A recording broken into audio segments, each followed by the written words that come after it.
시청자 여러분 안녕하십니까. 8월 15일 일요일 순국선열의 넋을 기리는 마음으로 광복절 뉴스의 라이브 시작하겠습니다. 먼저 뉴스의 라이브 팀이 선정한 주요 뉴스 정리해드립니다. 오늘의 라이브 픽입니다. 제76주년 8.15 광복절 경축식이 오늘 오전 거행됐습니다. 백신 수급이 차질을 빚고 있는 가운데 문재인 대통령은 경축사에서 10월이면 전 국민의 70%가 2차 접종을 완료할 것이라고 말했습니다. 여권 대선 후보인 이재명 경기지사가 전 경기도민에게 재난지원금을 지급하기로 한 것과 관련해 논란이 뜨겁습니다. 또 여권 성향의 마칼럼니스트 황교익 씨를 경기도 산하기관인 경기관광공사 사장에 내정하면서 지사 찬스를 남발하고 있다는 지적이 이어지고 있습니다. 이준석 효과로 화려하게 당대표에 입성한 지 2달 만에 이준석 리스크에 대한 우려가 국민의힘 내부에서 터져나오고 있습니다. 이준석 대표가 윤석열 전 검찰총장과의 통화를 녹음하고 해당 녹취록이 밖으로 유출되면서 양측의 갈등은 더욱 깊어지고 있습니다. 공군에 이어 해군에서도 성추행 피해자가 사망하는 사건이 발생하면서 군 기강 해이를 지적하는 목소리가 이어지고 있습니다. 일각에선 서욱 국방부 장관에 대한 경질론이 또다시 제기되고 있습니다.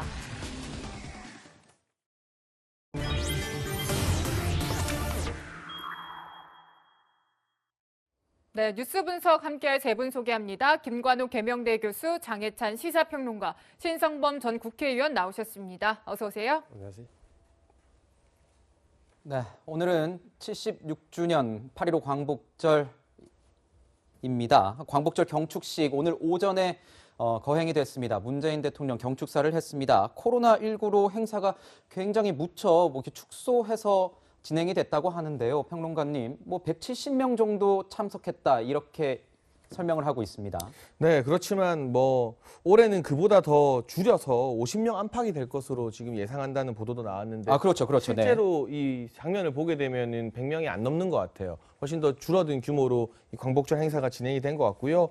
독립유공자 포상자 친수식, 또 경축식 공연 같은 경우도 생략되었다고 합니다. 대신에 대한민국 독립 역사를 상징하는 여러 장소에서 사전 녹화한 영상들을 통해 우리 선열들의 나라 사랑과 광복의 의미를 되새긴다고 하는데, 특히나 이번 이 애국가 제창 순서에는 도쿄올림픽에서 대한민국을 빛낸 이 도쿄올림픽의 주역인 선수들이 참여한다고 하는데요. 올림픽 역사상 부녀 메달을 딴 것으로 화제가 되고 있는 여홍철 교수와 여서정 선수가 국기에 대한 경례를 또 낭독해서 많은 분들의 이 관심을 끌었습니다. 또 이 경축식 마무리하는 만세 삼창 같은 경우에는 다양한 분들이 함께했는데, 아역 배우 김준, 그리고 한국항공우주연구원 소속의 김희근 연구원, 또 도쿄올림픽 근대 5종 동메달리스트 전웅태 선수가 각각 문화와 과학, 기술, 스포츠계를 대표해서 선창했다고 합니다. 네, 제가 아까 말씀을 잘못 드렸는데 코로나 확산 첫 해, 지난해에는 참석 인원을 170명, 올해는 그거보다 더 많이 줄여서 50여 명 가까이만 참석을 했다. 이렇게 정정을 하고 넘어가도록 하겠습니다. 네, 축소돼서 진행된 76주년 광복절 경축사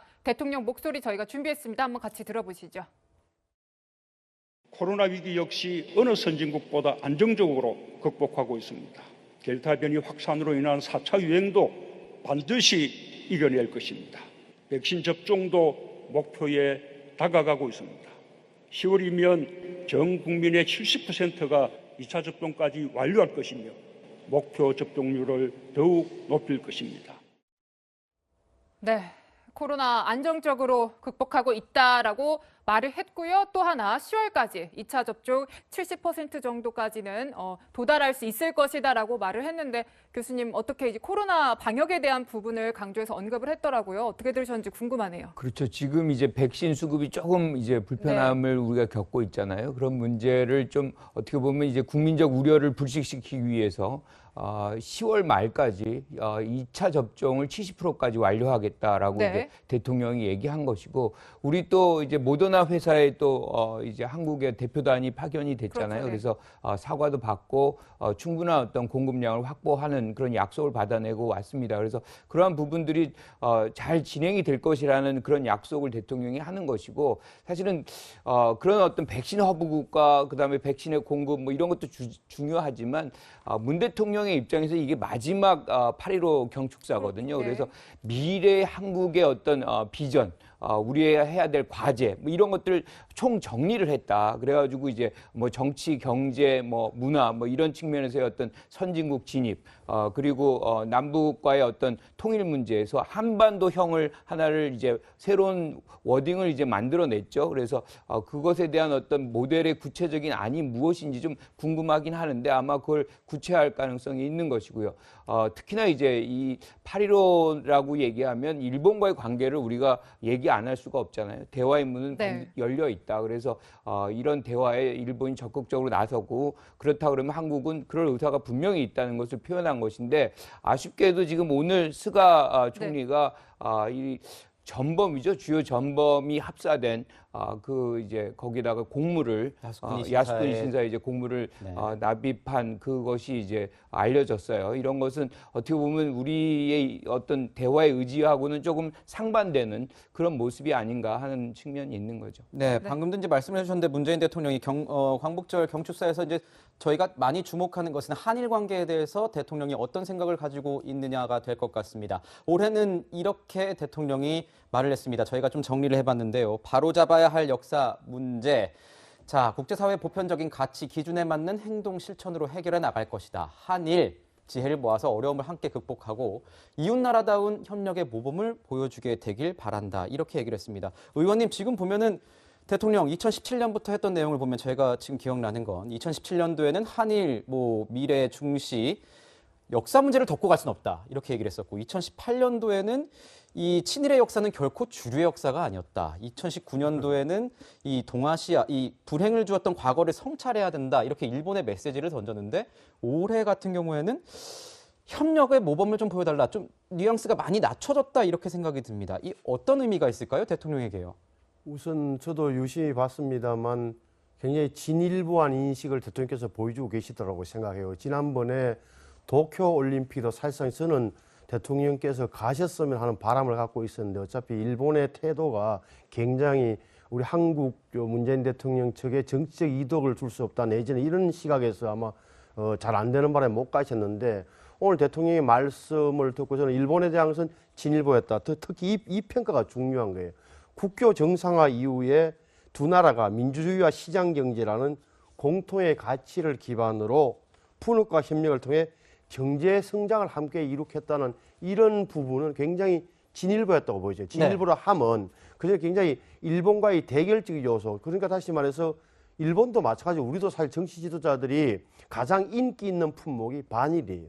그것을 누구든지 다 부인하지만 일정한 부분 활용해 왔다는 걸 저는 부인할 수 없다고 생각하고 있는데 대통령 인식은 상당히 좋아졌다. 적어도 가치적 동맹 관계에 있다는 것, 가치를 함께하는 존재라는 것은 일본에 대해서 분명하게 상황 설명을 했다고 보는 거고 또 하나는 앞으로 양국이 함께 가야 할 방향이다 이게. 그래서 이웃나라 협력의 모델을 모범을 보이길 기대한다는 것은 나아갈 방향도 잘 제시했다. 근데 한 가지 아쉬운 것은 북한에 대한 입장인데 지금 아시는 대로 연락선이 복원됐다가 다시 끊어졌잖아요. 그 중간에 한미 공동군사훈련을 놓고 김여정 부부장이 이야기한 것 때문에 우리는 대대규모로 줄였는데도 결국은 북한의 태도는 주한미군 철수 내지는 한미훈련 축소가 아니라 중단이었음이 드러난 만큼 여기에 대해서도 북한에 대해서도 좀 더 저는 어떻게 보면은 함께 협력을 모색하든지 아니면 공세의 길로 가자는 메시지를 좀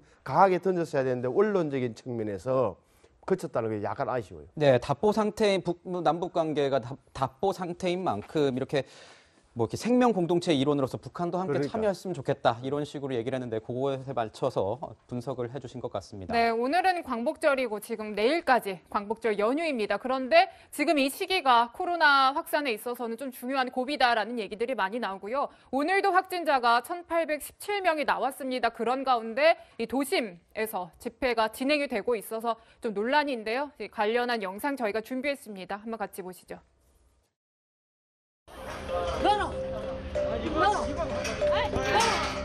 오늘도 코로나 확진자가 2,000명대를 육박하고 있습니다. 이제 그만 불법을 중단하시고 귀가하여 주시기 바랍니다. 길을 비켜라! 국가 길을 열어라! 네, 지금 충돌이 빚어지는 모습들 같이 보셨는데 지금 이제 주최 측 다른 집회하겠다는 분들은 1인 집회로 하겠다라고 했지만 이제 경찰은 좀 변형된 1인 집회다라고 해서 차벽도 세우고 펜스도 치고 이래요. 계속해서 실랑이가 빚어지고 있는데 어떻게 보고 계십니까? 네, 저도 오늘 광화문 방송국으로 네. 들어오는 길에 곳곳에 이 차벽과 펜스가 있어서 좀 여러 번에 걸쳐서 제가 방송을 하러 갑니다라고 설명을 했어야만 하는 상황이었는데 네. 경찰에서는 굉장히 많은 인력과 이 병력을 투입해서 사전 대비를 철저히 하고 있는 것 같습니다. 저는 본질적으로 이 코로나19가 이렇게 심각한 상황에서 네. 외부 집회를 통한 군중들의 어떤 이 모임을 막겠다는 정부의 방침, 경찰의 방침에는 동의를 합니다. 다만 그럼에도 불구하고 정치권 일각이나 시민사회 일각에서 정부나 경찰을 향해서 불만의 목소리가 나오는 건 이 민주노총 시위라고 했다면 과연 이렇게 철저하게 막았겠느냐? 민주노총 시위에 보여준 정부의 공권력 투입되는 방침과 이 소위 말하는 좀 보수적인 성격을 지닌 시민단체들의 시위에 보여주는 방식이 너무 많이 다르기 때문 아니겠습니까? 단적인 예를 들어도 지난해 8.15 집회에 대해서 노영민 당시 대통령 비서실장은 이 살인자들이라는 매우 격한 언어를 공공연하게 사용했는데 민주노총 집회에서 확진자들이 나왔고 굉장히 많은 군중들 8,000명 가까이가 모였지만 어느 누구 하나 거기에 대해서 따끔하게 비판하는 여당 내부의 목소리 저는 많이 못 들어본 것 같거든요. 이런 이 형평성의 차이가 어떻게 보면 더 많은 불필요한 정치적 논란을 야기하고 있다는 것을 정치권에서 여당에서 조금 새겨들일 필요가 있고요. 그와 별개로 코로나19로 인해 수많은 자영업자와 소상공인들이 힘들어하는 지금 이 시점에서 뭐 1인 걷기 시위가 되었건 무슨 시위가 되었건 또 이 보수단체가 되었건 지금 뭐 민노총에서도 1인 시위를 한다고 하는데 진보단체가 되었건 정치적 성향을 막론하고 5개 시위는 자제하는 것이 오히려 본인들의 어떤 정치적 메시지를 국민들에게 더 잘 전달할 수 있는 길이라는 점도 명심해 주셨으면 좋겠습니다. 네, 지금 말씀하신 것처럼 뭐 일각에선 보수단체의 어떤 집회는 맞고 뭐 민노총이나 뭐 진보단체의 어떤 1인 시위는 이렇게 허용을 해서 이것이 뭐 고무줄 기준 아니냐 이런 지적이 나왔는데 방역 당국의 명은 확실한 것 같습니다. 변형된 1인 시위에 대한 엄정 대응하겠다. 그리고 대법원에서도 판례가 나온 건 공동 목적을 가지고 1인 시위를 하는 것은 순수한 1인 시위라고 볼 수 없다. 이렇게 판결을 했습니다. 그거에 맞게 방역 당국이 철저하게 조치를 취해야 될 것 같습니다. 네, 지금까지 광복절을 맞아서 도심 내 집회 상황하고요. 대통령 메시지까지 하나하나 분석해봤습니다. 네, 저희는 여권의 대권 소식으로 넘어가 보도록 하겠습니다.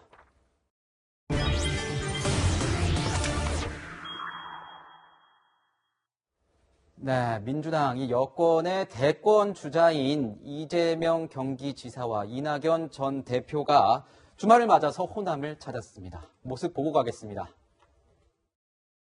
김대중 대통령께서 목숨을 걸고 지방자치제도를 도입한 것 때문에 우리나라의 민주주의의 새 지평이 열렸고 그 공간 속에서 저도 성남시장, 경기도지사를 거쳐서 오늘 이 자리에 왔습니다.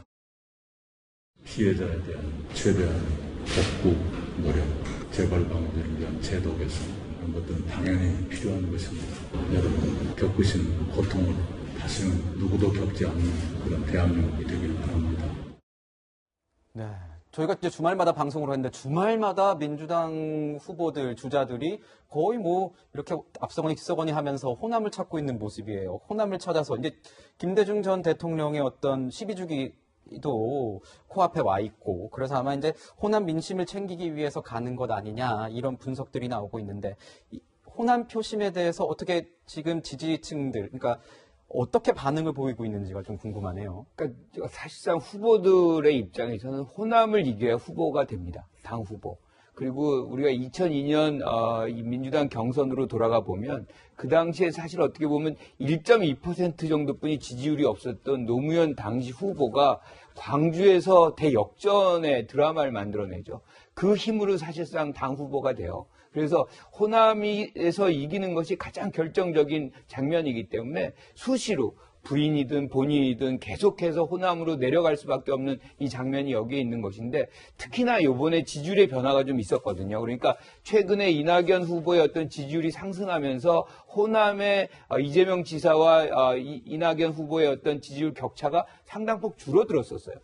그러던 것이 지금 8월 첫째 주, 두 번째 주 들어오면서 약간 다시 커지는 네. 그런 양상이 만들어지고 있습니다. 뭐 이런 어떤 지지율의 변화 흐름이 서로에게 격차를 확고히 공고히 하자라는 이재명 지사의 어떤 전략과 이 추격이 이제 더 벌어지게 되면 추격이 어렵겠다라고 생각하는 이낙연 후보의 어떤 전략이 맞물리면서 모든 공략의 어떤 지점이 호남으로 몰리게 되는, 그래서 두 분 다 지금 전북, 광주, 전남들을 이제 오가면서 본인의 어떤 지지를 지금 촉구하고 있는 거죠.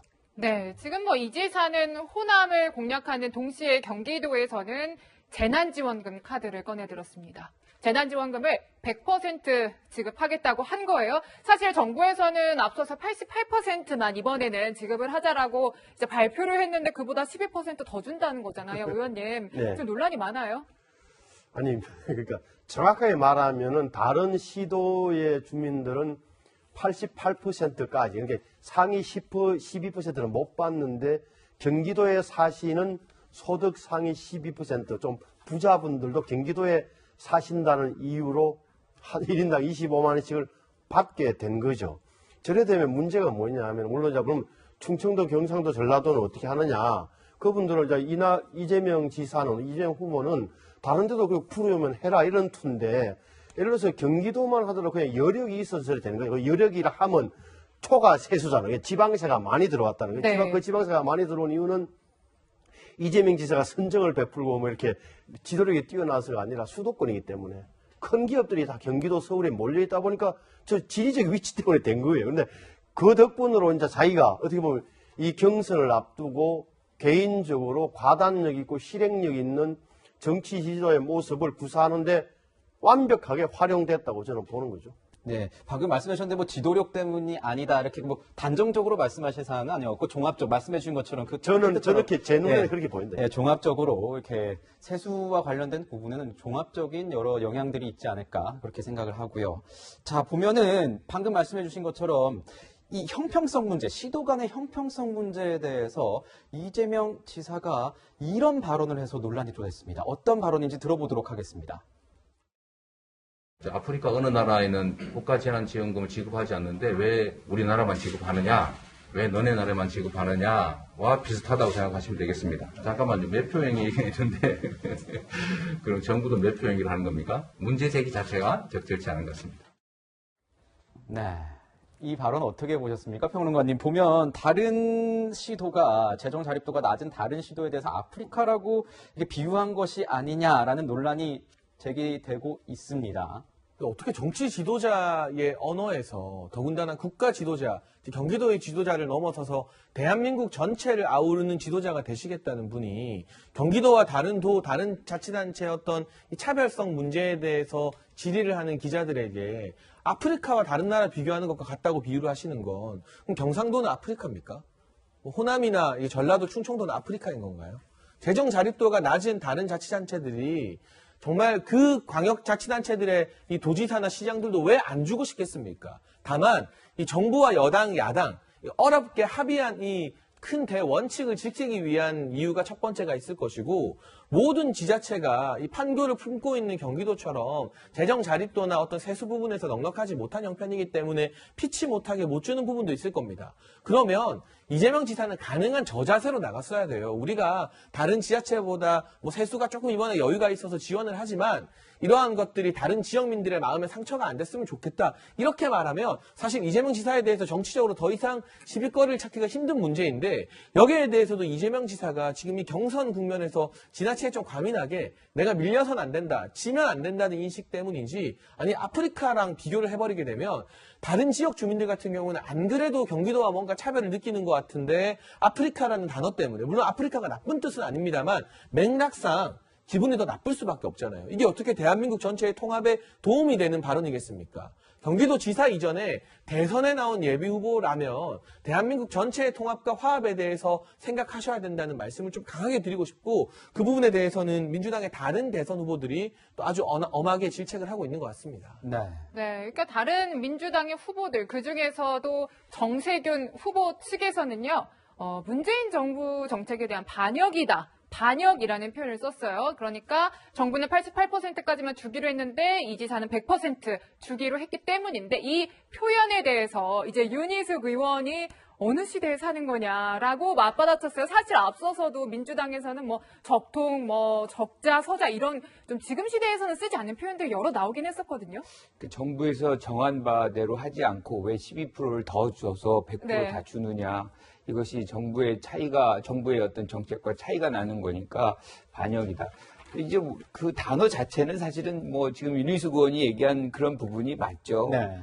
뭐 조선시대도 아니고. 그리고 이제, 경기지사도, 경기도민들이, 일정 부분 표로서, 임기의 그 기간 동안 주권을 위임한 부분이 있습니다. 그래서 네. 그 주어진 권한 내에서 자기의 권한을 행사하는 것은 경기지사가 갖는 그런 개별적인 고유한 권한이기 때문에 이것을 반역이다라고 얘기하기는 어렵습니다.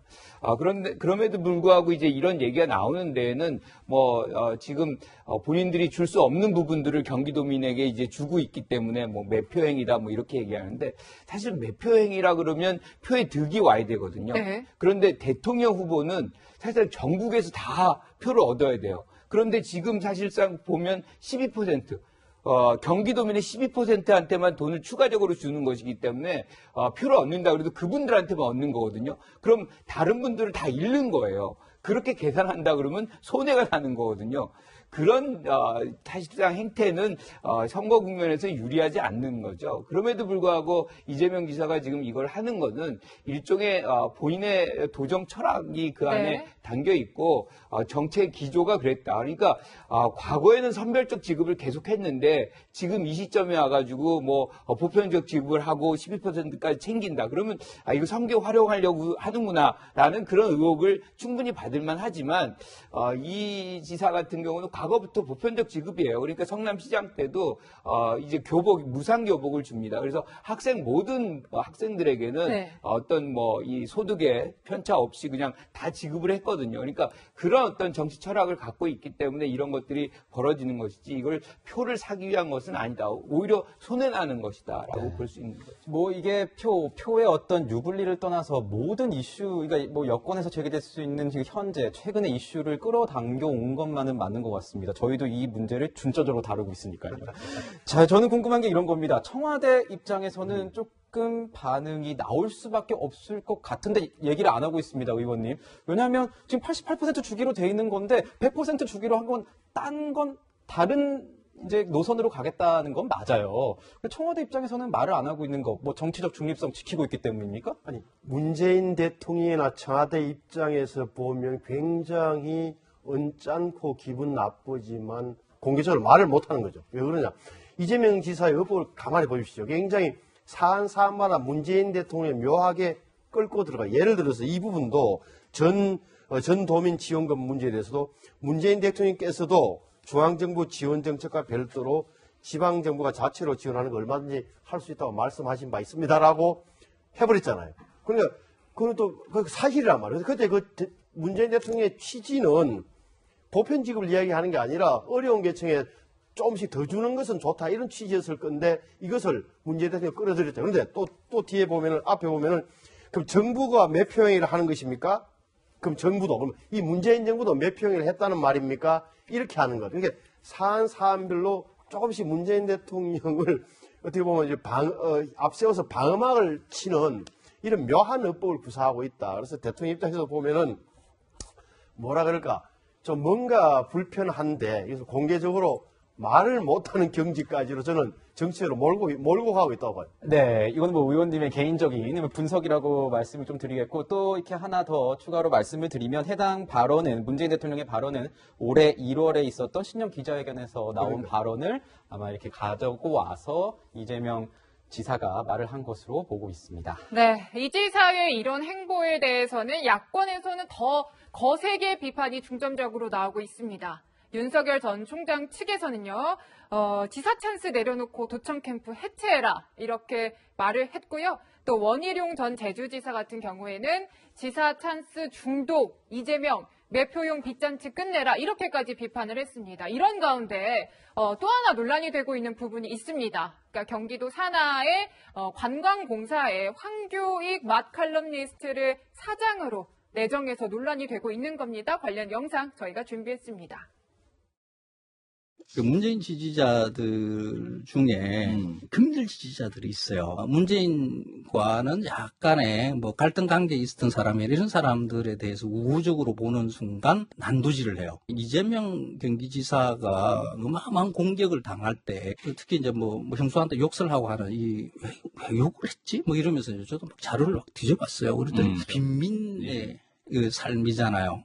그러면 그 주변에 욕하고 뭐하고 그러니까 조금 거칠게 사는 사람들이 많죠. 어린 시절의 그 삶에 대해서 너무 야박하게 굴지는 말자, 이해하자.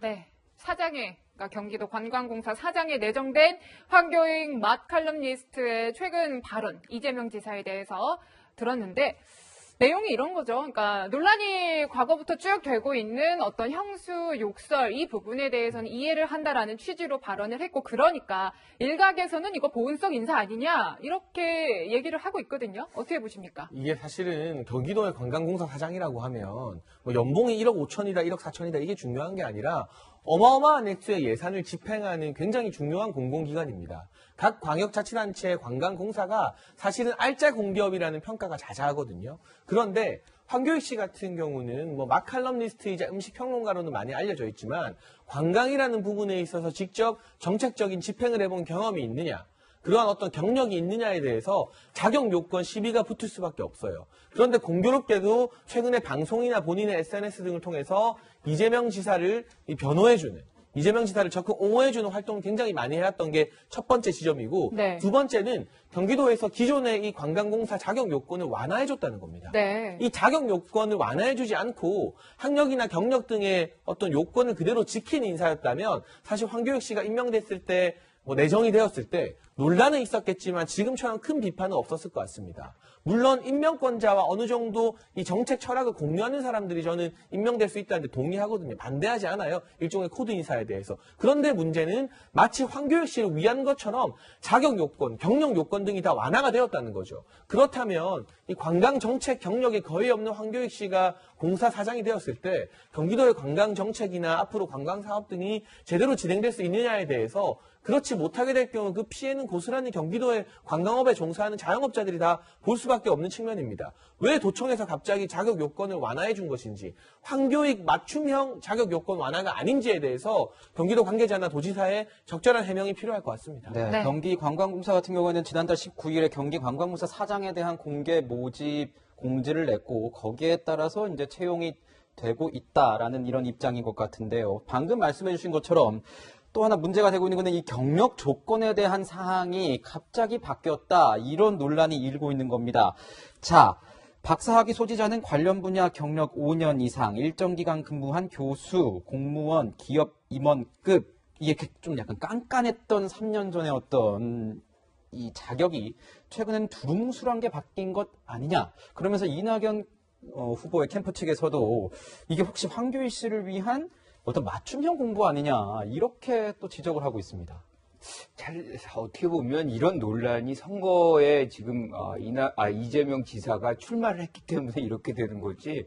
지금 17개 시도의 모든 이 광역단체에서는 이런 인사를 합니다. 그런데 유독 지금 이 부분이 이제 도드라지니까 참 어떻게 이렇게 해석을 할지 모르겠지만 모든 인사에 그러면 경기도 인사에 또는 다른 광역단체 인사에 다 개입할 것인지 이 부분은 경기도 의회와 인사청문회를 합니다. 그리고 여러 절차들을 밟아 나가면서 사실상 하자가 없다면 될 수 있는 그런 문제들이에요. 그런데 이재명 지사가 이렇게 나왔고 또 황교익 내전자가 그런 발언을 했다는 일종의 이제 그런 연동성, 연결성 뭐 이런 것을 부각시키기 위해서 이렇게 한 거 아닌가 뭐 그런 생각이 좀 드는데 제가 그래서 좀 찾아봤어요. 그랬더니 남경필 지사 때도 SBS 기자가 오고 또 많은 분들이 고위공직자들이 내려와서 이렇게 이것들을 맡았던 그런 전례들이 있더라고요. 그러니까 이것을 어떻게 보면 지금 성과 위주로 좀 바꾸는 그런 어떤 계기를 만들고 생산적으로 이 논란을 이끌어 나가야지 사실상 뭐 이분은 되고 안 되고를 이렇게 전면적으로 우리가 토론을 하고 이래야 될 중대한 사안인지에 대한 부분은 저는 좀 회의적입니다. 네, 그런데 이 지사는요. 과거에 한 2017년쯤 목소리입니다. 인사 철학, 그러니까 사람들이 쓰는 일에 대해서 이렇게 말을 했었습니다. 인적 자원을 가지고 있는 쪽이 훨씬 국정 운영을 잘할 것이다. 저는 그 환상이라고 봅니다. 자기 가까운 사람 옆에다가 다 이렇게 포진해가지고 그 사람들 다 한 자리씩 주고 이러면 그 잘못하면 손실이 되지 않습니까? 네, 뭐 들으셨다시피 과거에는 그러니까 자기와 본인과 가까운 사람을 인사로 쓰는 것에 대해서 좀 비판적인 목소리를 냈었는데 이제 황교익 마칼럼니스트가 이렇게 되니까 여러 가지 비판들이 나오는 것 같고요. 또 원희룡 전 제주지사 같은 경우에는 SNS에 글을 올려가지고 황교익이 경기관광공사 사장이면 방송인 김어준 씨는 KBS 사장도 되는 것 아니냐 이런 식으로 글을 올렸더라고요, 의원님. 그런 소리가 나올만 하잖아요. 이게 뭐라고 변명하든 간에 우리 국민은 대부분 알고 계시는 게 이른바 임원 추천위원회라는 게 구성됐을 거다.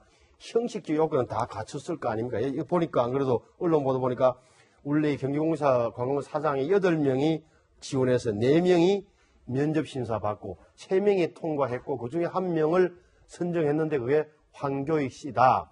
저도 황교익 씨는 수요 뮤지컬이라는 프로그램에서 본 기억밖에 없는 분인데 역량이 어느 정도 되는지 모르겠습니다. 어찌됐건 이 부분은 뭐 내면을 어떻게 알겠어요. 그래서 친분 때문에 인간적인 친밀감 아니면 형수 욕설 부분을 언론에 나가서 이렇게 방어를 해준 데 대한 보온인지 알 수는 없지만 충분히 뭐 합리적으로 뭐 의심이라고 추론을 할 수 있는 그 정도 수준이다. 제가 관심 있게 본 것은 이렇게 될 경우에 임명이 될 경우에 정치적으로 누가 이재명 지사가 과연 이재명 후보가 손에 이득이 있을 거냐? 저는 별로 이득이 없을 거라고 봐요. 적어도 지지자들한테는 이재명 지사 지지하면 뭔가 확실히 챙겨주네 자리라도 이렇게 될지 모르지만 일반 국민들이 보기에는 상식적 의무를 갖게 될 것이다. 제가 보기에는 별로 안 좋은 정치적 선택 같아요. 네, 이재명 지사 같은 경우에는 이것과 관련해서 연관이 전혀 된 것이 없다. 경기관광공사에서 알아서 공지를 하고 알아서 공개 모집을 해서 이 면접이 이뤄지고 거기에서 이제 내정이 된 것이다. 이런 입장을 밝히고 있습니다.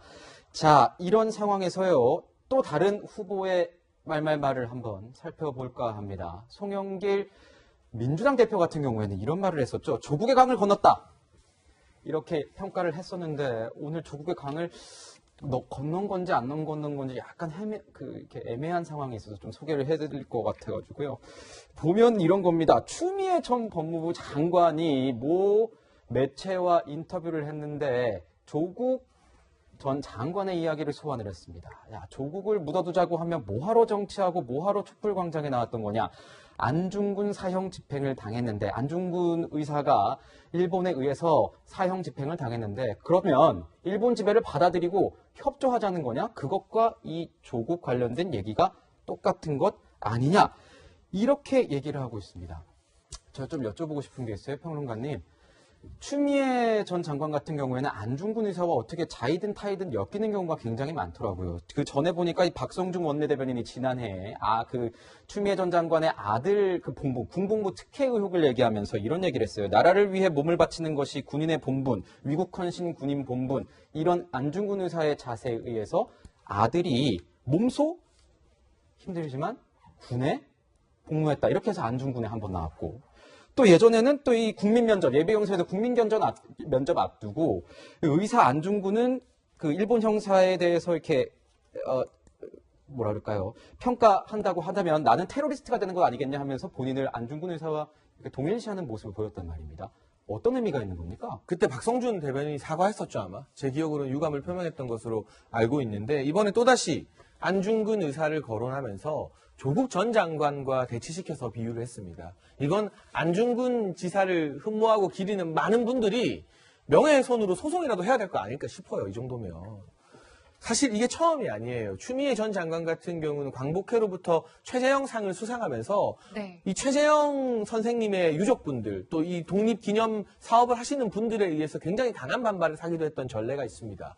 왜 자꾸 본인의 정치적 주장 그리고 아주 소수의 이 좀 강성의 지지자들이 하는 주장에 자꾸 우리 순국 선열과 독립지사님들을 연결시켜서 정치적 논쟁의 장으로 끌어들이는지 모르겠습니다. 도저히 이해할 수가 없는 발언인 것이고요.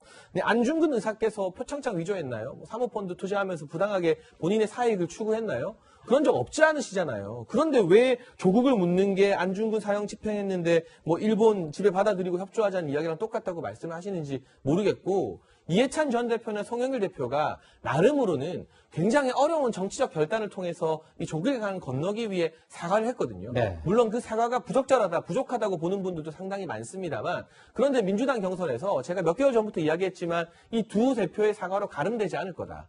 이낙연 전 대표나 정세균 전 총리, 추미애 전 장관이 조국 이야기 계속 꺼내면서 아마도 이재명 지사를 압박할 거다. 왜냐하면 이재명 지사는 중도층의 표심을 잡기 위해서 또 당내 경선보다는 본선을 의식해서 조국 전 장관과 어느 정도는 거리를 두고 싶어하는 게 이전부터 읽혔었기 때문이죠. 근데 아니나 다를까 이낙연 전 대표, 정경심 교수 2심 선고된 그날에 조국 전 장관 가족과 끝까지 함께하겠다는 입장문 올렸고, 추미애 전 장관도 계속해서 조국 전 장관 문제를 거론하고 있습니다. 이게 본인들의 어떤 정치적 입지라던가 강성 지지자들을 결집시키는 데는 도움이 될지 모르겠지만 민주당의 어떤 본선 경쟁력에는 상당히 해가 된다는 건 대다수 전문가들이 이야기하고 있는 부분이고, 더군다나 여기에 안중근 지사 같은 우리 이 독립 선열까지 엮어서 거론을 하게 된다면 정치에 큰 관심이 없는 무당층, 중도층의 국민들이 대단히 싫어하면서 고개를 가로저을 가능성이 높아지지 않겠습니까? 당 차원에서 어느 정도 발언을 좀 조심하라, 자제하라.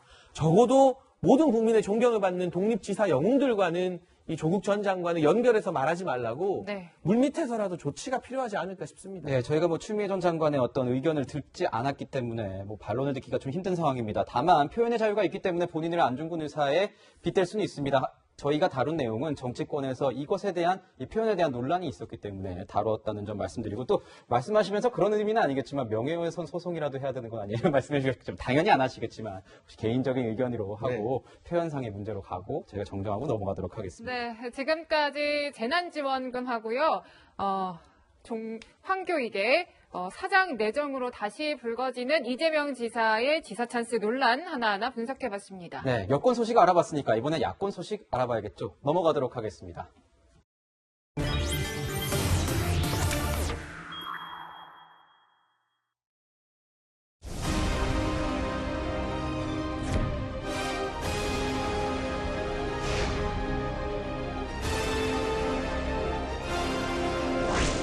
이 아이디어들의 상당 부분이 이준석 대표 자신으로부터 나오고 있다는 데서 심각한 문제가 있다고 봅니다. 다른 또 후보들과 당의 그 최고위 그리고 또 저희 캠프의 입장 등을 좀 종합해서 결정하도록. 말도 좀 줄이고 일정도 좀 줄이고 깊이 좀 생각을 할 여유를 좀 가졌습니다.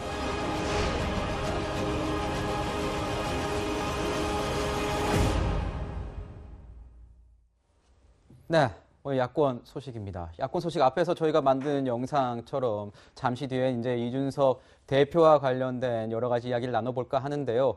저희가 뭐 여권에서도 처음 시작하기 전에 이 대선 주자 후보들의 주요 후보들의 어떤 행보 얘기를 나눴으니까 오늘 행보 얘기 먼저 좀 다루고 넘어갈까 합니다. 자, 오늘 76주년 광복절을 맞아서 국민의힘 대권 주자들도 관련된 행보에 나섰습니다. 의원님 보니까 이 윤석열 전 총장도 그렇고 최재형 전 감사원장도 그렇고 뭐 그 김구 기념관도 찾고 또 이게 서대문 형무소도 찾고 이렇게 하더라고요. 이 어떤 일본과의 어떤 메시지, 이런 뭐 독립과 관련된 메시지 이렇게 내고 싶어 하는 것 같은데요. 아무래도 76주년이니까 의미가 있잖아요. 그러니까 다들 갔는데 간 동선을 유심히 보니까 윤석열 전 검찰총장의 경우는 지금 화면에 나옵니다만 서울 용산구 효창공원을 가셨어요. 그거 가니까 당연히 이제 백범, 김구 선생 묘역이 있죠. 참배하고 네. 또 이봉창, 윤봉길 의사 같은 우리의 독립운동가 7명의 영정을 모신 사당도 갔고 또 유해가 안장된도 가셨던 것 같고 그래서 의미 있는 그런 행보가 했다. 지난번에 뭐 효창공원하고 이렇게 굉장히 자주 가신다는 느낌을 저는 받았고 최재형 감사원장은 또 다르게 가셨어요. 그러니까 서대문에 있는 왜 우리 서대문 형무소 또 참배하시고 그다음에 이제 순국 선열 유족회회 회장을 지금 만나고 계신 그런 화면인데 둘 다 좀 눈에 띄지만 의미 있는 행보를 보였다고 저는 평가합니다. 네, 광복절을 맞아서 각 후보별로 이제 각자의 행보를 하고 있는 가운데 국민의힘 내부에서는 이 토론회를 놓고 내용이 계속되고 있습니다. 이준석 대표는 이게 내용이 너무 심해지다 보니까 중재안으로 가자, 중재안에 힘을 싣는 분위기이기는 한데요. 우리 평론가님, 윤 전 총장 측의 청년 특보를 맡고 계시니까 한번 여쭙겠습니다. 이 중재안으로 가면은 토론회 내용 어떻게 좀 매듭이 지어질까요? 핵심은 토론회를 하느냐 정책 발표회를 하느냐가 아니라 네. 당의 선거 규정 원칙대로 결정이 나오느냐입니다. 네. 지금 많은 최고위원들이 경준위에서 독단적이고 일방적인 결정을 내리는 것은 월권이다. 최고위의 의결을 거쳐야 된다고 주장을 하고 있고 아마 월요일에 내일에 최고위원회가 열릴 것 같습니다. 당대표 네. 주재 아래. 그 최고위에서 어떤 결론을 내린다면 오늘 이 효창공원이나 서대문 형무소 방문하고 나온 윤석열 예비후보 같은 경우도 선거 규정과 원칙에 입학한 것이라면 따르겠다고 말을 했습니다. 그러니까 경준이 독단 결정이라면 이게 뭐 토론회든 정책 발표에는 좀 문제가 되는 건 여전한 것이고요. 그렇지 않고 최고위에서 의결을 해준 것이라면 최고 지도부의 어떤 승인을 거친 것이라면 역시나 형식에 구애받지 않고 당의 원칙대로 따르겠다는 입장을 분명히 밝혔습니다. 네. 원희룡 전 제주지사 역시 비슷한 입장인 것 같고 이제 국민의힘의 일정에 따르면 선거관리위원회가 아마 23일에 출범하는 것으로 알려지고 있습니다. 김재원 최고위원이나 조수진 최고위원 같은 경우는 공개적으로 이 당의 토론회 일정을 잡는 것이나 경선의 세부적인 사안을 결정하는 것은 23일 이후에 출범하게 될 선관위의 권한이다. 경준이는 그 이전에 경선을 준비하는 선관위가 출범하기 이전의 단계들을 준비하는 준비위원회다라고 말을 하고 있고요. 선관위원장 임명 논란과 관련해서도 여러 가지 다른 의견들이 나오고 있기 때문에 독자적으로 뭐 이 토론회가 되면 안 간다, 정책 발표회가 되면 간다는 그런 지역적인 차원의 문제가 아니라 큰 틀에서 최고 지도부가 공감하는 공정한 선관위원장이 임명되고 절차와 원칙에 맞게 여러 일정들이 좀 민주적으로, 수평적으로 각 후보들 캠프에 전달되는 그런 과정이 필요하지 않나 싶은 생각이 듭니다. 네, 선관위원장 이제 선관위원장으로 이름이 이제 그 경선준비위원장을 맡고 있는 서병수 의원이 계속해서 맡게 되지 않을까 이런 얘기가 나오고 있는 것도 사실입니다. 이 보면은 이준석 대표 같은 경우에는 이런 얘기를 하고 있습니다. 이 중재안도 안 되면 일정대로 그냥 밀고 나가겠다. 그게 맞는 것이다. 원칙이다. 이렇게 얘기를 했는데 저희 채널A와의 통화에서 어제 한 통화인데요. 모든 협상은 중재안이 받아들여지지 않으면 원안대로 가는 것이다. 이런 기본 입장을 얘기하고 있습니다. 저는 좀 궁금했던 게 다시 한번 여쭙고 싶어요. 근데 경준이 같은 경우에는 이미 최고위에서 그 구성에 대해서 의결을 한 상태고 그리고 이미 줄 때 대표나 이렇게 말씀하시는 걸 들어보면 말하는 걸 들어보면 당원 당규를 수정하거나 이런 개정하지 않는 이상은 정권을 거의 위임해줬다. 그런 의미에서는 이것도 가능한 것 아닙니까? 근데 최고위원들이 아니라고 하고 계시잖아요. 그 의결했던 사람들이 아니라고 하기 때문에 이 부분에 대해서는 제가 최고위 내부의 사정을 다 알 수 없기 때문에 뭐라고 단언해서 말씀드리기는 참 어렵습니다만 김재원 최고위원, 조수진 최고위원 공개적으로 아니다라는 입장을 밝히고 있고 언론을 통해서 나오고 있죠. 네, 배현진 최고위원 같은 경우도 언론 보도를 보게 되면 이런 일정에 대해서 다소 부적절하다는 인식을 갖고 있는 것으로 보입니다. 또 정미경 최고위원도 제가 지난주에 방송을 함께 했는데 지금 이 경준이가 이렇게 밀어붙이는 것에 대해서 좀 이해하기 어렵다는 취지의 발언을 하셨어요. 결과적으로 이 청년 최고위원은 지금 미국 출장 중이기 때문에 현재 회의에 참석 가능한 4분의 최고위원 전원이다. 경준이의 이런 독단적인 진행에 대해서 부정적인 인식을 공유하고 있는 게 언론 보도를 통해 확인되었다면 지도부 차원에서 뭔가 매듭을 지어주셔야지 최고 지도부 차원, 당 지도부가 일관된 목소리를 안 내고 있는데 후보들이 자체적으로 뭔가 판단을 하기는 조금 어려운 상황이 아닌가. 그래서 후보 캠프 입장에서도 정중동의 자세로 최고 지도부가 어떤 결론을 합의로 도출해내는지를 일단 월요일에 최고위원회 회의까지는 기다리면서 지켜볼 수밖에 없는 입장인 것 같습니다. 네, 언론 말씀하셨으니까 이제 거기서 언론에서 이제 따와서 저희가 말씀을 드리고 있는데 일부 언론에서는 또 일부 최고위원이 이것에 대해서 반대하고 찬성하고 있다 이렇게 대립하고 있다라는 얘기가 있기 때문에 또 저희가 확인이 안 되는 상황이기 때문에 그건 정정을 하고 넘어가도록 해야겠습니다. 네, 이렇게 토론회 관련한 논란들이 계속되고 있다 보니까 이 가운데서 부각이 더 되는 거는 이준석 대표와 윤 전 총장 간의 갈등입니다. 그렇다 보니까 이런 발언까지 소환됐습니다. 이준석 대표의 목소리거든요. 한번 들어보시죠. 나는 대통령 만들어야 될 사람이 있다니까. 누구? 유승민. 너 이러다가 안철수 서울시장 되고 윤석열 대통령 되면 어떡하냐 이렇게 얘기하더라고. 지구를 떠야지. 아니야. 네, 이준석 대표의 발언 들으셨고요. 이어서 바로 또 논란이 됐던 윤석열 전 총장 측의 탄핵 관련 발언도 있습니다. 한번 들어보시죠. 당대표 결정이라 할지라도요, 암만 대한민국의 대통령이라 할지라도 헌법과 법률에 근거하지 않은 거는 탄핵도 되고 그런 거 아닙니까? 이 경선준비위원회 활동 이런 것도 당연히 마찬가지죠. 근데 저희가 이렇게 분석할 때는 제도적 그 근거도 없고 관행상으로 그런 전례도 없습니다.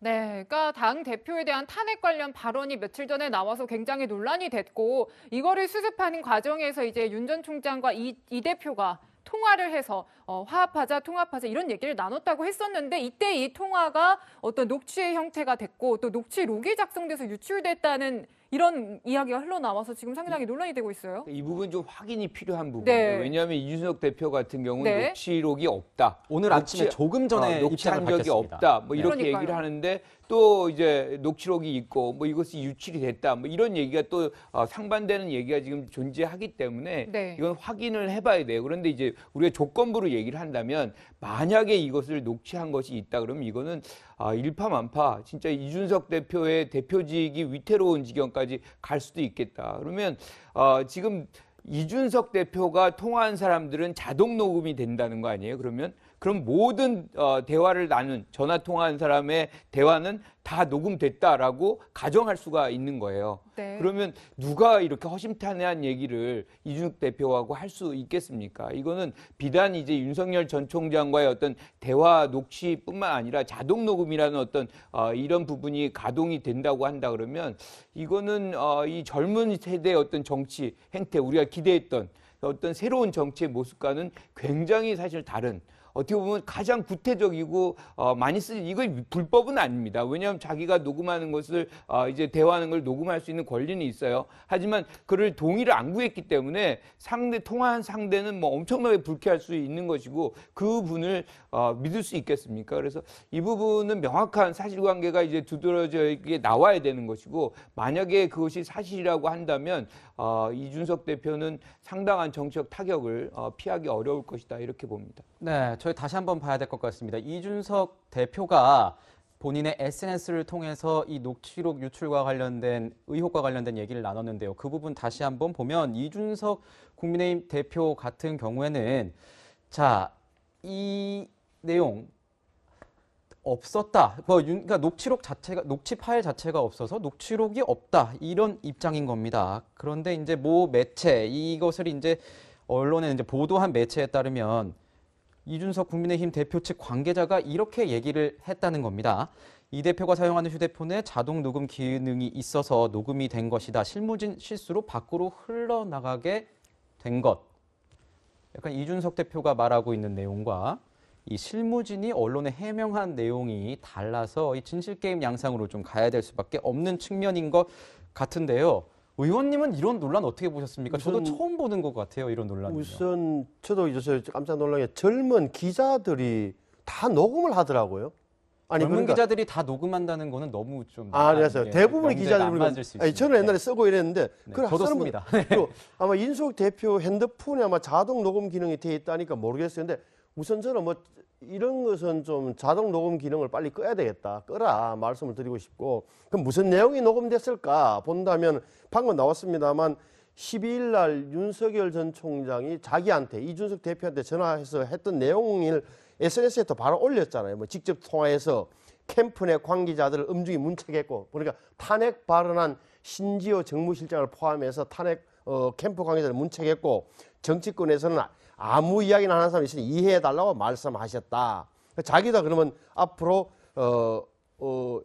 예비 후보의 생각이 다른 캠프 구석구석까지 전달됐으면 좋겠다고 말씀하셨고 윤 총장은 알겠다는 취지로 말씀하셨다.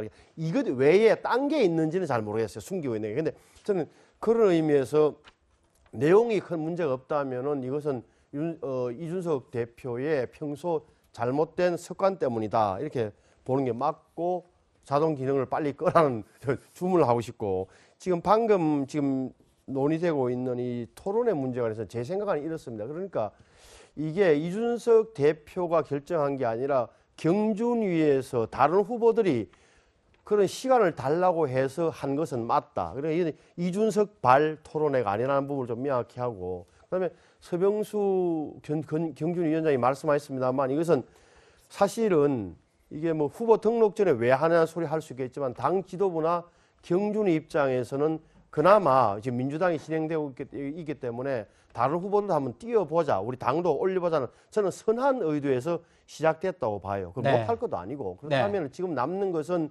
적어도 지금 김기현 원내대표가 제시한 중재안, 그러니까 토론회가 실질적으로 어렵다면 이전 발표로 하자는 게 현실적인 대안이에요. 왜냐하면 여기서 양쪽에서 물러설 수 없는 게, 그러면은 윤석열 전 총장을 제외한 12명 내지 13명은 이미 가겠다고 이야기를 했는데 그 사람들은 또 뭐가 됩니까? 그 토론회나 발표 자체가 없어지는 거예요. 그러니까 제가 볼 때는 이렇게 서로 절충을 해서 그 자리에는 18일 그 자리에는 윤석열 전 총장도 나오는 게 맞다고 저는 생각해요. 그렇군요. 네, 다시 좀 돌아와서 녹취록 이 논란에 대한 윤 전 총장 측의 분위기가 궁금하거든요. 어떤가요?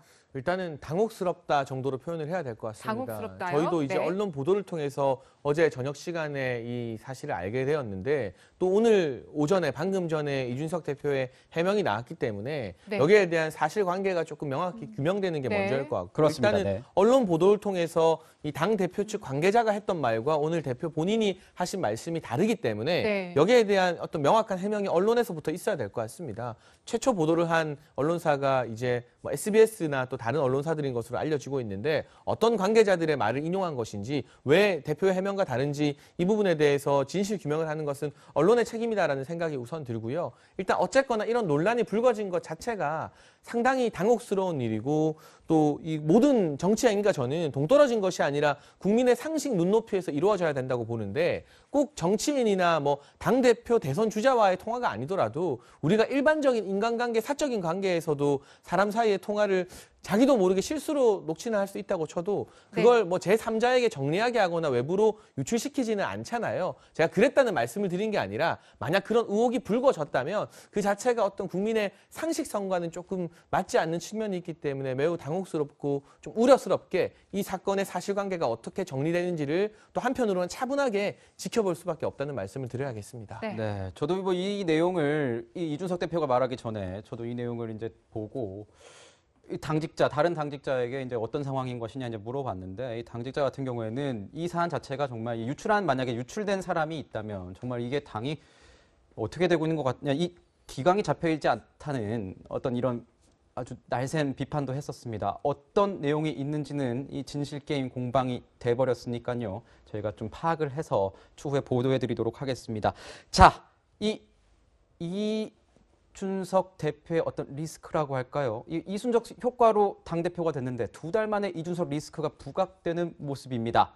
어떤 내용인지, 밖에서 무슨 얘기가 나오고 있는 건지, 안에서 무슨 얘기가 나오고 있는 건지 들어보겠습니다.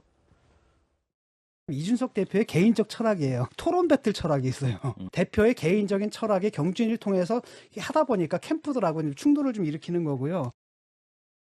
이준석 대표가 내부를 향해 쏟아내는 말과 글에 대하여 깊은 우려를 표하지 않을 수 없습니다. 제1야당의 대표는 우리 당 대선 주자들의 강점을 국민께 알리는 멋진 무대를 연출해 주어야 합니다.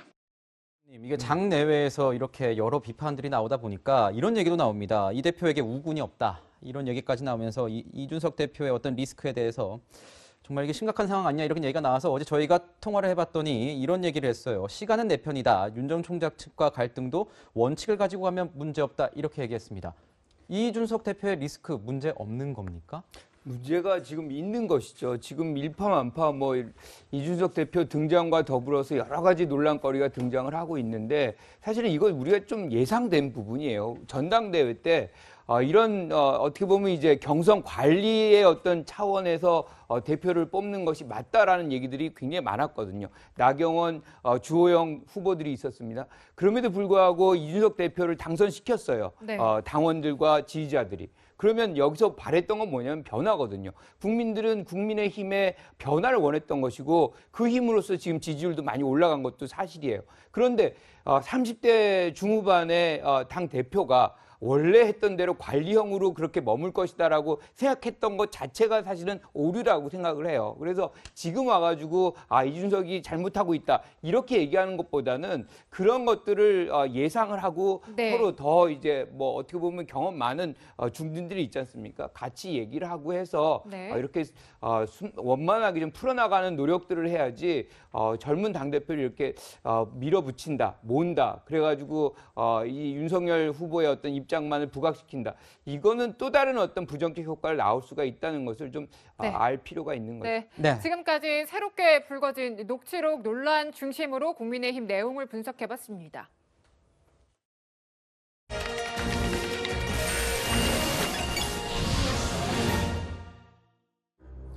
한 악곡에는 전체의 중심이 되는 가락이 있습니다. C 메이저 다장조는 으뜸음인 도를 중심으로, D 메이저인 라장조는 으뜸음인 레를 중심으로 음의 층계인 스케일이 형성됩니다. 이것을 기조라고 하는데 음악뿐만 아니라 사상, 작품, 학설, 정치 등 어떤 분야에 흐르는 기본적인 경향이나 방향성을 의미합니다. 현재 대한민국의 기조는 도대체 무엇입니까? 전 세계적으로 백신 수급에 불확실성이 있지만 8, 9월 접종을 위한 백신 물량은 차질 없이 도입될 것이며 대통령의 이 말은 정확히 일주일 뒤에 180도 바뀝니다. 백신을 소수의 해외 기업에게 의존할 수밖에 없기 때문에 우리가 백신 수급을 마음대로 하지는 못하지만 대통령이 지난해 말 화상통화로 확보했다며 대대적으로 자랑하고 홍보했던 모더나 백신은 결국 어디로 갔는지 아무도 모릅니다. 단지 국민들은 충분한 사전 안내 없이 2차 접종 일정이 연기됐다는 무례한 문자만 받았을 뿐입니다. 사과해야 할 쪽은 모더나인데 굳이 세금까지 쓰면서 사과받으러 미국까지 가는 것도 이해가 잘 안 됩니다. 뾰족한 답도 없는데 말이죠. 생색내던 대통령의 사과 대신 장관을 앞세운 것도 이해가 안 됩니다. 국민 여러분께 심려를 끼친 것에 대해서 다시 한번 죄송하다는 말씀을 드립니다. 이렇게 백신은 절반이 펑크 났는데 대통령은 집단 면역을 앞당기겠다고 호언장담하니 도대체 믿어야 합니까? 대통령의 표현력도 도저히 가늠이 안 됩니다. 수도권에서 사회적 거리두기 4단계가 시행될 때 이렇게 말했습니다. 방역에 대한 긴장을 최고로 높여 짧고 굵게 상황을 조기에 타개하기 위한 것입니다. 한 달이 지났지만 다시 한번 협조를 당부드린다며 제자리 걸음입니다. 집단 면역에 자신감 보이던 여권은 소비 진작이 필요하다고 광복절 대체 공휴일을 지정하더니 이제는 집 밖에 나가지 말라고 합니다. 기조도 없고 일관성도 없는 상황에서 혼란만 가중되는데 정작 나라님들은 또 딴 이야기만 하고 있습니다. 국민들의 지지 덕분에 정부는 문재인 케어를 과감하게 시행할 수 있었고 국민들로부터 가장 좋은 평가를 받는 정책 중 하나가 되었습니다. 코로나 사태가 최악으로 치닫고 있는 시기에 백신 수급은 안개 속이고 의료 공백이 올까 두려운 이 시기에 잘 와닿지 않는 의료 정책 홍보를 꼭 해야 했습니까? 우리 국민들은 도대체 어떤 기조에 따라 무슨 장단에 맞춰 살라는 겁니까? 불확실한 미래, 믿을 건 지도자의 말뿐인데 이렇게 오락가락하니 도대체 무엇을 믿고 살아야 합니까? 침묵해도 될 것은 굳이 부풀리고 정작 말해야 할 땐 침묵하는 기조와 장단에 맞춰 더 이상 함께 춤출 순 없는 노릇입니다. 지금까지 하나요 뉴스였습니다.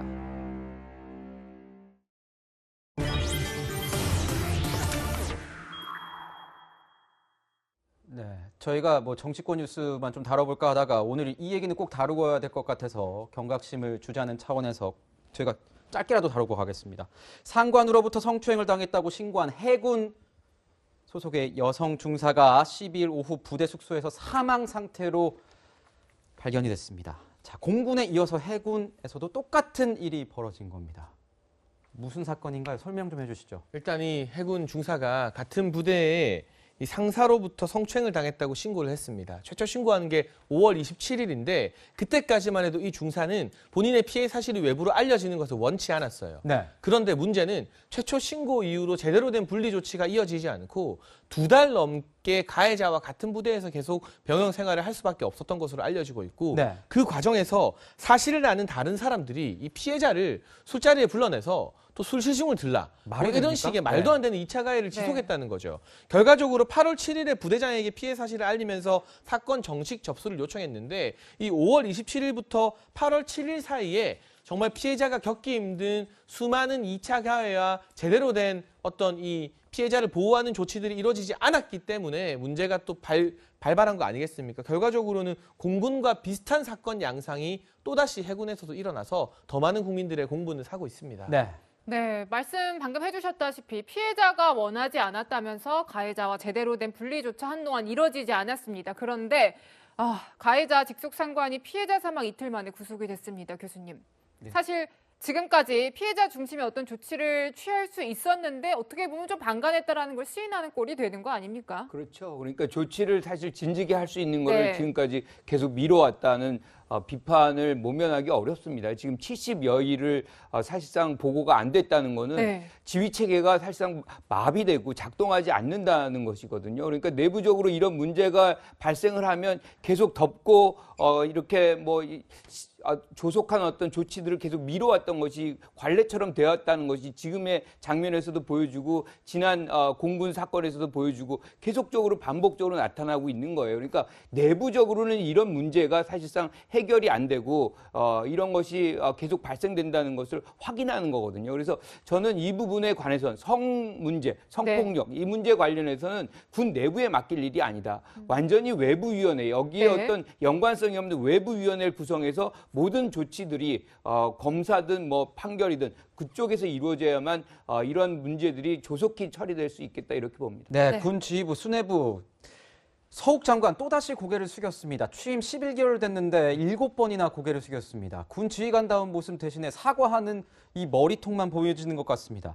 이 연이어 터지고 있습니다. 저는 진짜로 정말 이거는 정말 이거 용납할 수 없는 일이라고 생각합니다. 이 서 장관에 대한 비판 벌써 이 정치권에서 나오고 있지 않습니까? 여야 막론하고요. 앵커님께서 분개할 만한 사안이죠. 왜 그러냐면 저 일이 벌어진 게 공군에서 사건 터져갖고 대통령이 여 하사관입니까? 가서 빈소에 가셔서 사과하고 병력문화 개선하겠다고 약속을 했고 또 서욱 장관이 정군 전군 주요 지휘관회의를 소집했어요. 그래서 나온 말이 뭡니까? 일벌 100개, 분골, 세실, 황골 탈 때 좋은 말 다 했는데 그 시점에 7월 달에 이미 옹진의 어느 한 해군 부대에서는 저런 일이 벌어져서 숨겨지고 있었던 거예요. 뭘 의미하느냐? 제가 볼 때는 뭘 의미하냐면 이것은 군의 기강 문제예요. 기강이라는 것에 뭐냐 우리 때 군대 다니면서 빠따 맞고 이런 게 아니에요. 뭐 규율이 엄한 게 아니에요. 이것은 뭐라 그럴까? 일정하게 지휘 체계가 확립되고 해야 되는데 가만히 보십시오. 그날 당일날 이 여중사님은 직속 상사한테 보고를 했다는 거 아니에요. 다시 그냥 보고를 했는데 위로는 안 나갔어요. 왜냐? 본인이 원하지 않았다고 하지만 적어도 지휘부가 있으니까 중대장이든 부대는 어느 정도 수준인지 모르겠는데 그러면은 이게 사사관 따로 부사관 따로 장교를 따로 놓는다는 이야기예요. 정확히 말하면 위에서는 국방부에서는 서울에서는 뭐라고 엄중한 이야기를 하든 말든 일선 부대는 시달이 안 되고 이 삼투가 안 된 거예요. 이렇게 현실이 안 됐던 거예요. 그래서는 군의 기강 문제가 굉장히 심각하다. 이 정도라면 장관이 버틸 명목도 없다. 이것은 굉장히 큰 어떤 군 내부 개혁과 숙정 작업까지 돼야 된다고 봐요. 네, 지금 반복되는 군내 성범죄로 인해서 제기되는 장관 경질론까지 전해드렸고요. 세 분 말씀은 여기서 마무리하도록 하겠습니다. 감사합니다.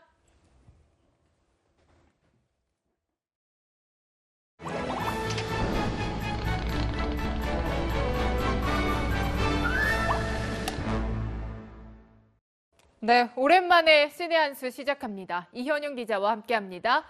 자, 이 기자, 간만에 어떤 영화 소개해 주십니까? 네, 오랜만입니다. 오늘은 그동안 잘 모르고 넘어갈 뻔한 역사의 한 페이지, 그 이면을 조명한 모가디슈, 그리고 모리타니안입니다. 네, 이 모가디슈는 소말리아 수도 이름인데 올해 한국 영화 중에서 제일 흥행했던데요? 그렇습니다. 200만 관객이 봤는데요. 제작비 250억 원, 손익분기점은 300만 명입니다. 이 소말리아의 수도 모가디슈에서 지난 1991년에 일어난 사건을 그리는데요. 세계화를 외치던 그때 UN 가입을 위해 회원국 소말리아의 한 표가 절실했던 상황에서 남과 북이 이곳에서 외교 총력전을 펼칩니다. 반군들한테 무기 팔아먹는 걸 들키지나 말든지. 그거 자꾸 없는 소리 짓거릴 거요? 선은 넘지 마. 야, 우린 여기 가만히 있는데 선은 뒤쪽수로 모아서. 강수로 확. 안 돼. 여기서 그러면 안 돼. 영화는 이 소말리아 내전으로 남과 북 대사관 직원들이 힘을 합쳐서 탈출하는 과정을 그렸습니다. 네, 특히 이 영화는요, 눈물샘을 자극하는 어떤 감정적인 연출이 없는 게 눈에 띄더라고요. 네, 이 탈출을 시도하기 전에 어른들이 아이들 팔에 혈액형을 적는데요. 그런 상황 묘사만으로도 절박함을 표현합니다. 상황 자체가 너무 드라마틱해서 강요할 필요는 없다고 판단을 했어요. 영화가 남길 수 있는 여운을 뺏어가는 것은 아닐까? 북한 사람들의 대사에만 자막이 흐르는 것도 특징인데요. 북한을 통일의 대상이 아닌 하나의 국가로 보는 이 젊은 세대의 인식을 담았습니다. 사실 자막이 필요할 정도로 사투리가 심했던 건 아니었거든요. 네, 그리고 이 영화의 배경인 소말리아는 사실 여행 금지 국가잖아요. 그래서인지 모로코에서 촬영을 했던데요. 네, 이 주로 자연광이 쓰였는데요. 낮에는 시간대에 따라서 철저히 계산된 태양광을 썼고요. 밤 장면은 실내에선 촛불을, 야외에서는 자동차나 건물에 불을 질러서 찍었다고 합니다. 감독이 현재 한국 영화의 세공력을 확인할 수 있다고 자신한 자동차 추격 장면과 함께 낯선 나라의 풍광도 눈여겨보시면 좋겠습니다. 네, 다음 영화는 모리타니안입니다. 9.11 테러의 이면을 다룬 영화죠. 그렇습니다. 2001년이었죠. 이 9.11 테러의 주동자로 관타나모 수용소에 수감된 용의자와 이 남자의 무죄를 주장하는 변호사 그리고 유죄를 입증하려는 군 검찰관 이들 3자의 팽팽한 갈등 구도가 이야기를 끌고 가는데요. 한 장면 보시죠. The U.S. government is holding upwards of 700 prisoners at Guantanamo. Since when did we start locking people up without a trial in this country? 연기 경력 53년의 조디 포스터가 냉철한 변호사를 BBC 드라마 셜록으로 국내의 이름을 알린 베네딕트 컴버배치가 군 검찰관 역을 맡았습니다. 네, 그리고 이 영화는 수용소의 실태를 고발한 책이죠. 관타나모 다이어리가 원작이던데요. 네, 영화의 주인공이자 책의 저자인 모하메드 울드 슬라이는 9.11 테러 주동 혐의로 2002년에 수감됐는데요. 재판은커녕 기소 절차도 없었고요. 무려 14년을 감옥에서 보낸 뒤 2016년 석방돼서 고국인 모리타니 공화국으로 돌아갔습니다. 인권운동에 관심이 많은 컴버배치가 이 책이 출간되기 전에 원고를 받아서 읽고서 이 영화 제작을 결심했고 제작진은 슬라이가 수감 중이던 2015년부터 이 변호사를 통해서 판권을 계약했습니다. 네. 정말 영화보다 더 영화 같은 실화까지 이현용 기자와 전해드렸습니다. 네, 저희는 60초 뒤에 다시 돌아옵니다.